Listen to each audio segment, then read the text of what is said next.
Milí priatelia, Európska únia je náš projekt a čo je naše, o to by sme sa mali starať. Je teda dôležité, aby sme využili naše právo a 8. júna 2024 išli voliť vo voľbách do Európskeho parlamentu.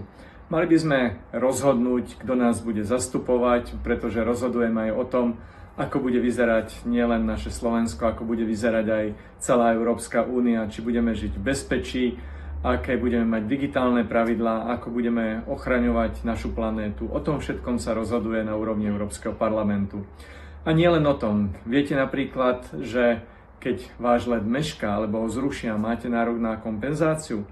Do komentárov napíšte, ktoré európske nariadenie práve spôsobilo takéto zmeny a aké podmienky musíte spĺňať, aby vám bol tento let kompenzovaný. Ďakujem vám.